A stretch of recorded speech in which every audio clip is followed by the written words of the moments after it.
ಪ್ರವಾಸಿಗರು ಕೌಂಟರ್ಗಳಲ್ಲಿ ಟಿಕೆಟ್ ಪಡೆದು ಅರಮನೆಯನ್ನ ವೀಕ್ಷಿಸಬಹುದು.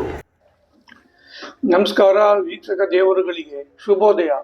ನೀವು ನೋಡ್ತಾ ಇದ್ದೀರಾ MRC ಯೂಟ್ಯೂಬ್ ಚಾನಲ್. ನಾನು ನಿಮ್ಮ ಮಿರ್ಲೆ ಚಂದ್ರಶೇಖರ್, ಮೈಸೂರಿನಿಂದ. ಮೊಟ್ಟ ಮೊದಲಿಗೆ ನಿಮ್ಮಲ್ಲಿ ವಿನಂತಿ, ನಮ್ಮ ಚಾನಲ್ಗೆ ಸಬ್ಸ್ಕ್ರೈಬ್ ಆಗಿ, ಲೈಕ್ ಮಾಡಿ, ಬೆಲ್ ಬಟನ್ ಐಕಾನ್ ಒತ್ತುವ ಮೂಲಕ ಪ್ರೋತ್ಸಾಹಿಸಿ. ಹೊಸ ವಿಡಿಯೋಗಳನ್ನು ನಿಮ್ಮ ಮುಂದೆ ತರಲು ಸಹಕರಿಸಿ. ಇವತ್ತು ನಾನು ನಿಮಗೆ ಕೊಡುತ್ತಿರುವ ಮಾಹಿತಿಯು ತುಂಬ ಉಪಯುಕ್ತವಾಗಿದೆ.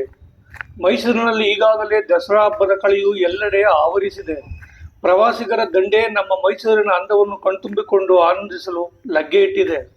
ನಾನು ಇಂದು ಹೊರಟಿರುವುದು ಅರಮನೆಯ ಆವರಣದಲ್ಲಿ ಹಾಗೂ ಕೋಟೆಗೆ ಹೊಂದಿಕೊಂಡಿರುವ ದೇವಸ್ಥಾನಗಳು ಎಷ್ಟಿವೆ ಹಾಗೂ ಯಾವ ದೇವರುಗಳದ್ದು ಎಂಬುದರ ಬಗ್ಗೆ. ಮೈಸೂರು ಸಂಸ್ಥಾನವನ್ನು ಆಳಿದ ನಮ್ಮ ದೊರೆಗಳು ದೇವರ ಮೇಲೆ ಇಟ್ಟುಕೊಂಡಿದ್ದ ಅತೀವ ಭಕ್ತಿಯ ಕುರುಹುಗಳಾಗಿ ಇಲ್ಲಿನ ದೇವಾಲಯಗಳು. ಇವರು ದೇವರನ್ನು ನಂಬಿದಷ್ಟೇ ಜನರನ್ನು ಪ್ರೀತಿಸುತ್ತಿದ್ದರೆಂಬುದಕ್ಕೆ ಮೈಸೂರು ಸಂಸ್ಥಾನದಲ್ಲಿ ಅವರುಗಳು ಮಾಡಿದ ಕೆಲಸಗಳೇ ಸಾಕ್ಷಿ. ನಾನು ಕಂಡಂತೆ ಅಂಬಾವಿಲಾಸ ಅರಮನೆ ಆವರಣದ ವ್ಯಾಪ್ತಿಯಲ್ಲಿ ಅರಸರ ಕಾಲದಲ್ಲಿ ನಿರ್ಮಿಸಲ್ಪಟ್ಟ ಹಾಗೂ ಇಂದಿಗೂ ಪೂಜಿಸಲ್ಪಡುತ್ತಿರುವ ದೇವಾಲಯಗಳು. ನನ್ನ ಅರಿವಿಗೆ ತಿಳಿದಂತೆ ಮೈಸೂರಿನ ಅರಮನೆ ಆವರಣ ಹಾಗೂ ಕೋಟೆಗೆ ಹೊಂದಿಕೊಂಡಂತೆ 12 ದೇವಾಲಯಗಳಿವೆ. ಅವುಗಳೆಂದರೆ ಶ್ರೀ ಲಕ್ಷ್ಮೀರಮಣ ಸ್ವಾಮಿ, ಶ್ರೀ ಶ್ವೇತಾವರಹ ಸ್ವಾಮಿ, ಶ್ರೀ ನಯನೇಶ್ವರ ಸ್ವಾಮಿ, ಶ್ರೀ ಪ್ರಸನ್ನಕೃಷ್ಣ ಸ್ವಾಮಿ, ಶ್ರೀ ತಾಯಿ ಭುವನೇಶ್ವರಿ ದೇವಿ, ಶ್ರೀ ಗಾಯತ್ರಿ ದೇವಿ, ಶ್ರೀ ವೆಂಕಟರಮಣ ಸ್ವಾಮಿ, ಶ್ರೀ ಕೋಡಿ ಭೈರವೇಶ್ವರ ಸ್ವಾಮಿ ದೇವಾಲಯಗಳು. ಇವುಗಳು ಅರಮನೆಯ ಆವರಣದಲ್ಲಿ ಇದ್ದರೆ, ಕೋಟೆಗೆ ಹೊಂದಿಕೊಂಡಂತೆ ಹೊರಭಾಗದಲ್ಲಿ ಕೋಟೆ ಬಿಸಿಲು ಮಾರಮ್ಮ, ಕೋಟೆ ಆಂಜನೇಯ, ಶ್ರೀರಾಮ ಹಾಗೂ ಶ್ರೀ ಸಿದ್ಧಿವಿನಾಯಕ ದೇವಸ್ಥಾನಗಳು ಇವೆ.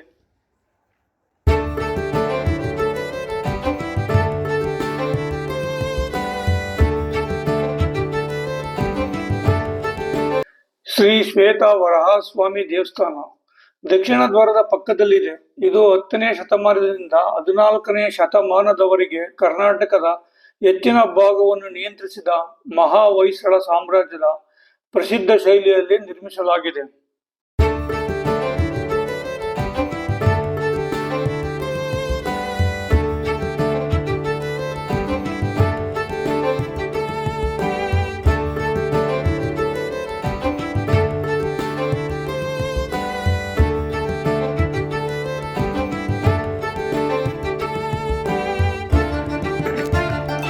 ನೀವೀಗ ನೋಡುತ್ತಿರುವುದು ಶ್ರೀ ಗಾಯತ್ರಿ ದೇವಾಲಯ. ಕೋಟೆಯ ಆಗ್ನೇಯ ಮೂಲೆಯಲ್ಲಿ 1953ರಲ್ಲಿ ಜಯಚಾಮರಾಜೇಂದ್ರ ಒಡೆಯರ್ ನಿರ್ಮಿಸಿದ ತ್ರಿನಯನೇಶ್ವರ ಸ್ವಾಮಿ ದೇವಾಲಯಕ್ಕೆ ನೇರವಾಗಿ ಹಾಗೂ ಅನುಗುಣವಾಗಿದೆ. ಸಾವಿತ್ರಿ, ಗಾಯತ್ರಿ ಮತ್ತು ಸರಸ್ವತಿಗೆ ಸಮರ್ಪಿತವಾದ 3 ದೇವಾಲಯಗಳು ಇವೆ. ಅಂದರೆ ಅರಮನೆ ಎದುರು ಮುಖ್ಯದ್ವಾರದ 2 ಪಕ್ಕಗಳಲ್ಲಿ ವಿನ್ಯಾಸದಲ್ಲಿ ಅಂದವಾಗಿ ಕಾಣುವ ಹಾಗೆ ಸಿಮಿಟ್ರಿಯಾಗಿ ನಿರ್ಮಿಸಲಾಗಿದೆ. ನಾನು ಮುಂಜಾನೆಯ ಅರಮನೆಯ ಒಳಕ್ಕೆ ಪ್ರವೇಶಿಸಿದ್ದರಿಂದ ದೇವಾಲಯದ ಬಾಗಿಲುಗಳು ಇನ್ನೂ ತೆರೆದಿರಲಿಲ್ಲ. ಸಮಯ ಕಳೆದಂತೆ ಒಂದೊಂದಾಗಿ ದೇವಾಲಯದ ಬಾಗಿಲುಗಳು ತೆರೆಯಲ್ಪಟ್ಟವು.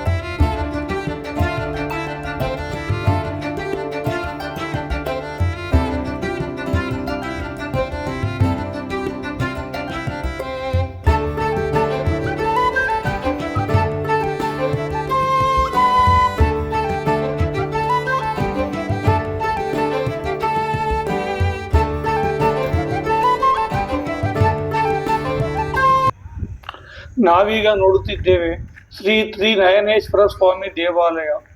ರಾಜ ಒಡೆಯರ ಕಾಲಕ್ಕೂ ಮುಂಚೆಯೇ ಅಸ್ತಿತ್ವದಲ್ಲಿದ್ದ ಪ್ರಾಚೀನ ದೇವಾಲಯವಿದು. ಇದು ಮೂಲ ಮೈಸೂರು ಕೋಟೆಯ ಹೊರಗೆ ದೇವರಾಯ ಸಾಗರ ಅಥವಾ ಈಗಿನ ದೊಡ್ಡಕೆರೆ ಮೈದಾನದ ದಡದಲ್ಲಿ ಇತ್ತಂತೆ. ಕಂಠೀರವ ನರಸರಾಜ ಒಡೆಯರ್ ಮತ್ತು ಅವರ ಉತ್ತರಾಧಿಕಾರಿ ದೊಡ್ಡ ದೇವರಾಜ ಒಡೆಯರ್ ಅವರ ಕಾಲದಲ್ಲಿ ಕೋಟೆಯನ್ನು ವಿಸ್ತರಿಸಲಾಯಿತು. ಇದರ ಪರಿಣಾಮವಾಗಿ ಶ್ರೀ ನಯನೇಶ್ವರ ದೇವಾಲಯವು ಕೋಟೆಯ ಒಳಗೆ ಬಂದಿತು. ದೇವಸ್ಥಾನದ ಬಾಗಿಲುಗಳನ್ನು ಒಂದೊಂದಾಗಿ ತೆರೆಯಲಾಗುತ್ತಿದೆ. ಆದರೆ ದೇವಸ್ಥಾನದ ಹೊರಾವರಣವನ್ನು ಮಾತ್ರ ಚಿತ್ರಿಸಬಹುದಾಗಿದೆ ಹೊರತು ಗರ್ಭಗುಡಿಗೆ ಪ್ರವೇಶವಿರುವುದಿಲ್ಲ.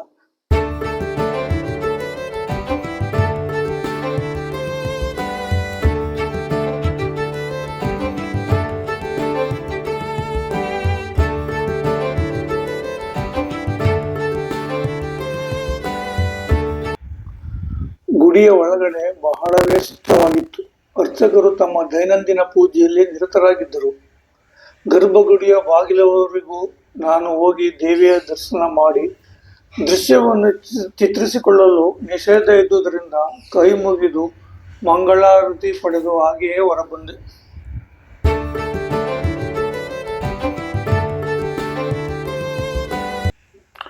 ನಾವೀಗ ನೋಡುತ್ತಿದ್ದೇವೆ ಶ್ರೀ ನಯನೇಶ್ವರ ಸ್ವಾಮಿ ದೇವಾಲಯ. ರಾಜ ಒಡೆಯರ ಕಾಲಕ್ಕೂ ಮುಂಚೆಯೇ ಅಸ್ತಿತ್ವದಲ್ಲಿದ್ದ ಪ್ರಾಚೀನ ದೇವಾಲಯವಿದು. ಇದು ಮೂಲ ಮೈಸೂರು ಕೋಟೆಯ ಹೊರಗೆ ದೇವರಾಯ ಸಾಗರ ಅಥವಾ ಈಗಿನ ದೊಡ್ಡಕೆರೆ ಮೈದಾನದ ದಡದಲ್ಲಿ ಇತ್ತಂತೆ. ಕಂಠೀರವ ನರಸರಾಜ ಒಡೆಯರ್ ಮತ್ತು ಅವರ ಉತ್ತರಾಧಿಕಾರಿ ದೊಡ್ಡ ದೇವರಾಜ ಒಡೆಯರ್ ಅವರ ಕಾಲದಲ್ಲಿ ಕೋಟೆಯನ್ನು ವಿಸ್ತರಿಸಲಾಯಿತು. ಇದರ ಪರಿಣಾಮವಾಗಿ ಶ್ರೀ ನಯನೇಶ್ವರ ದೇವಾಲಯವು ಕೋಟೆಯ ಒಳಗೆ ಬಂದಿತು. ಇಲ್ಲಿಯೂ ಸಹ ಗುಡಿಯ ಒಳಗಡೆ ಬಹಳವೇ ಸ್ವಚ್ಛವಾಗಿತ್ತು. ನಾನು ಹೋದ ಸಮಯಕ್ಕೆ ಆಗಲೇ ಅರ್ಚಕರು ಬೆಳಗಿನ ಪೂಜೆಯನ್ನು ಮುಗಿಸಿದ್ದರು.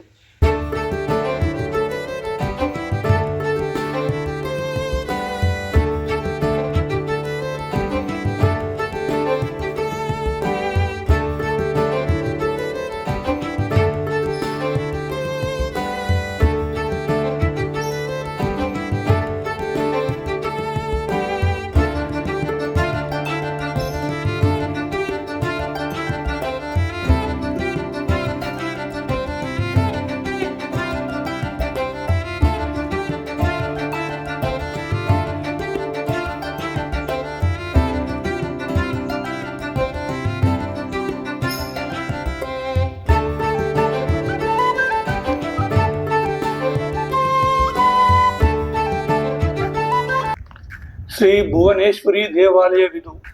ದಕ್ಷಿಣದಲ್ಲಿರುವ ವರಹಸ್ವಾಮಿ ದೇವಾಲಯಕ್ಕೆ ಅನುಗುಣವಾಗಿ ಅರಮನೆ ಕೋಟೆಯ ಉತ್ತರ ಭಾಗದಲ್ಲಿ ನೆಲೆಗೊಂಡಿದೆ. ಹೀಗಾಗಿ ಕೋಟೆಯ ಸಂಕೀರ್ಣದಲ್ಲಿ ಸಮತೀಯ ರಚನೆಯನ್ನು ಒದಗಿಸುತ್ತದೆ.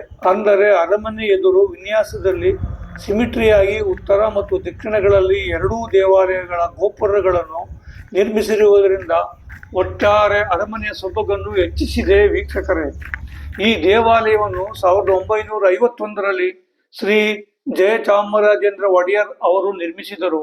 ದೇವಾಲಯದಲ್ಲಿನ ಪ್ರಮುಖ ವಸ್ತುಗಳಲ್ಲಿ ಒಂದಾದ ತಾಮ್ರದ ಸೂರ್ಯಮಂಡಲವು ಅರಮನೆಯಿಂದ ಈ ದೇವಾಲಯಕ್ಕೆ ಜಯಚಾಮರಾಜೇಂದ್ರ ಒಡೆಯರ್ ಅವರಿಂದ ವರ್ಗಾಯಿಸಲ್ಪಟ್ಟಿದೆ ಎಂದು ಹೇಳಲಾಗುತ್ತಿದೆ.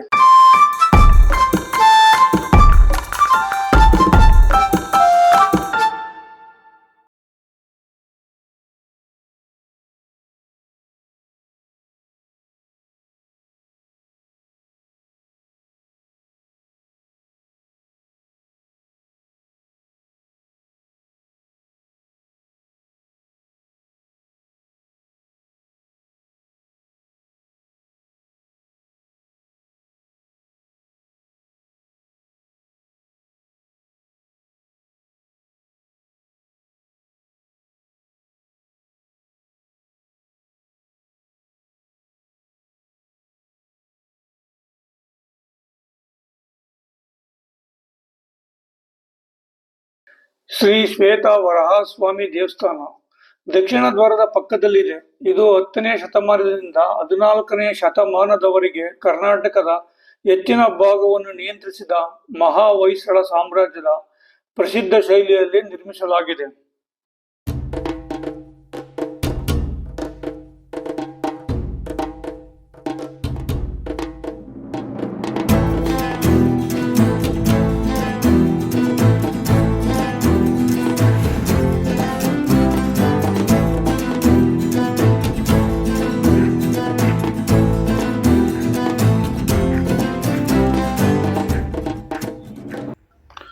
ಶ್ರೀ ಪ್ರಸನ್ನಕೃಷ್ಣ ಸ್ವಾಮಿ ದೇವಸ್ಥಾನ.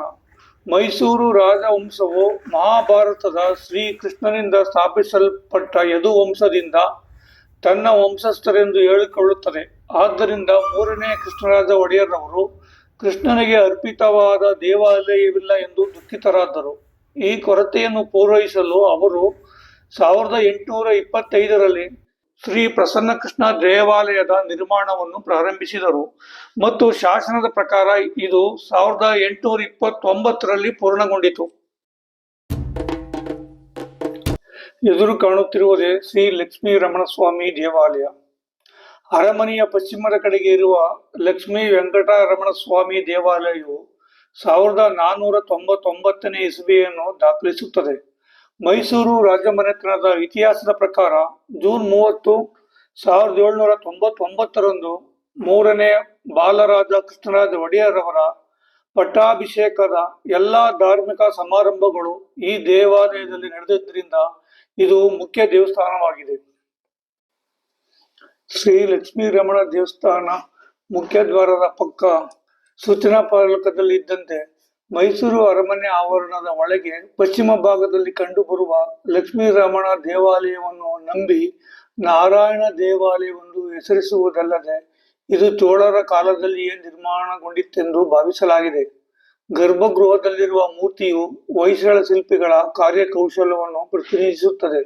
ಶಾಲಿಯ ಶಕ 1499ರ ಶಾಸನವು ಈ ದೇವಾಲಯವನ್ನು ಉಲ್ಲೇಖಿಸುತ್ತದೆ. ಈ ದೇವಾಲಯ ಹಲವು ಬಾರಿ ಪುನರ್ನಿರ್ಮಾಣಗೊಂಡ ಕಾರಣ ಅದರ ಮೂಲ ಸ್ವರೂಪವನ್ನು ಇಂದು ಗುರುತಿಸಲಾಗುವುದಿಲ್ಲ. ಗರ್ಭಗೃಹದಲ್ಲಿ ಸ್ಥಾಪಿತವಾಗಿರುವ ನಂಬಿ ನಾರಾಯಣ ಮೂರ್ತಿಯು ಸುಮಾರು 1 ಮೀಟರ್ ಎತ್ತರವಾಗಿದೆ. ಗರ್ಭಗೃಹದ ಬಲಭಾಗದಲ್ಲಿರುವ ಕೋಷ್ಟದಲ್ಲಿ ಕುಳಿತ ಅರವಿಂದ ಲಕ್ಷ್ಮಿ ವಿಗ್ರಹ ಮತ್ತು ವೇಣುಗೋಪಾಲ ಸ್ವಾಮಿಯ ಮೂರ್ತಿಯನ್ನು ಸ್ಥಾಪಿಸಲಾಗಿದೆ. ದೇವಾಲಯವು ಪ್ರಾಕಾರ ಗೋಡೆಯನ್ನು ಮತ್ತು ಎತ್ತರವಾದ ಪ್ರವೇಶ ದ್ವಾರ ಹಾಗೂ ಅದರ ಮೇಲೆ ವಿಜಯನಗರೋತ್ತರ ಶೈಲಿಯ 5 ಅಂತಸ್ತಿನ ಅಲಂಕೃತವಾದ ರಾಜಗೋಪುರವನ್ನು ಹೊಂದಿದೆ. ಈ ರಾಜಗೋಪುರದ ತುದಿಯಲ್ಲಿ ಚಿನ್ನದ ಲೇಪನವಿರುವ 5 ಕಳಸಗಳಿವೆ. ದೇವಾಲಯದ ಪ್ರವೇಶ ದ್ವಾರದ ತೊಲೆಯ ಮೇಲಿರುವ ಶಾಸನದ ಪ್ರಕಾರ ದಳವಾಯಿ ನಂಜರಾಜಯ್ಯನು ದೇವಾಲಯದ ಅರ್ಚಕ ಶ್ರೀನಿವಾಸನಿಗೆ ಆಮಿಷ ತೋರಿ ರಾಜ ಒಡೆಯರಿಗೆ ತೀರ್ಥ ರೂಪದಲ್ಲಿ ವಿಷಪ್ರಾಶನ ಮಾಡಿಸುವಂತೆ ಎದುರಿಸಿದ್ದನು. ಆದರೆ ಚಮತ್ಕಾರ ಪೂರ್ವಕವಾಗಿ ರಾಜ ಒಡೆಯರು ಬದುಕುಳಿದರು. ಅದಕ್ಕೆ ಕೃತಜ್ಞತಾ ಪೂರ್ವಕವಾಗಿ ಮಹಾಗೋಪುರವನ್ನು ಪ್ರಾಕಾರವನ್ನು ನಿರ್ಮಿಸಿ ಗೋಪುರದ ಪಕ್ಕದ ಕೋಷ್ಟವೊಂದರಲ್ಲಿ ತಮ್ಮ ಭಕ್ತಿ ವಿಗ್ರಹವನ್ನು ಸ್ಥಾಪಿಸಿದ್ದರು. ಅವರು ದೇವರನ್ನು ಎದುರುಗೊಳ್ಳುತ್ತಿರುವಂತೆ ಸ್ಥಾಪಿಸಲಾಗಿದೆ. ಇದೇ ದೇವಾಲಯದ ಆವರಣದ ಮುಂದೆ ಶಾಲಿಯನ ಶಕ 1799 ಜೂನ್ 30ರಂದು ಮುಮ್ಮಡಿ ಕೃಷ್ಣರಾಜ ಒಡೆಯರು ಪಟ್ಟಾಭಿಷೇಕ ಮಹೋತ್ಸವ ಜರುಗಿತು ಎಂದು ಈ ಸೂಚನಾ ಫಲಕದಲ್ಲಿ ದಾಖಲಿಸಿದೆ.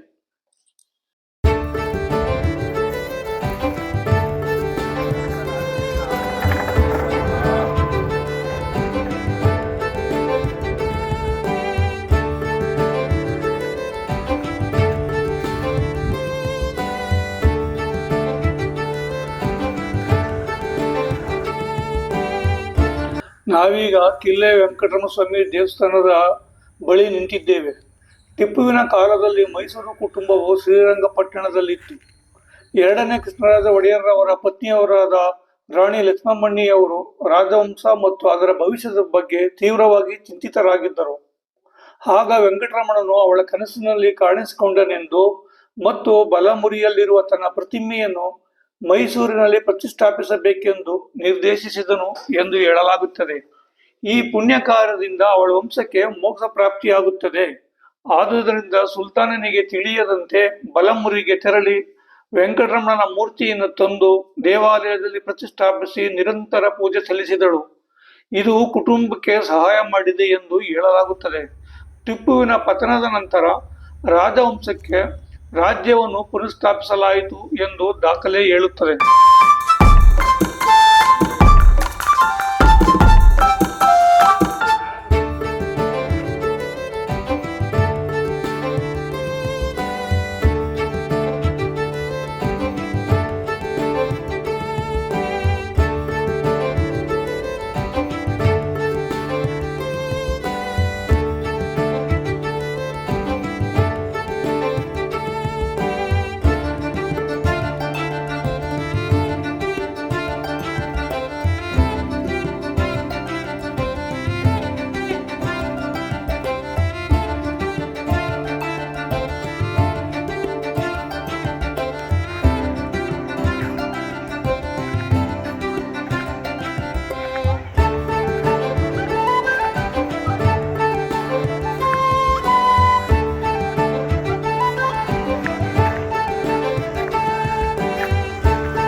ಇಲ್ಲಿಯವರೆಗೆ ನಿಮಗೆ ತಿಳಿಯಪಡಿಸಿದ ದೇವಾಲಯಗಳು ಕೋಟೆಯ ಒಳ ಆವರಣದಲ್ಲಿ ನೆಲೆ ನಿಂತಿರುವ ದೇವಾಲಯಗಳು.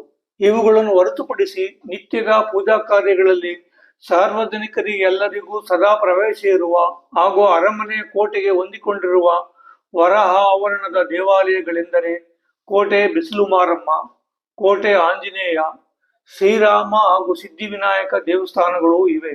ಎಲ್ಲವೂ ಕಾಲಕ್ರಮೇಣ ರಾಜರ ಕಾಲದಲ್ಲಿ ನಿರ್ಮಿತವಾದವು.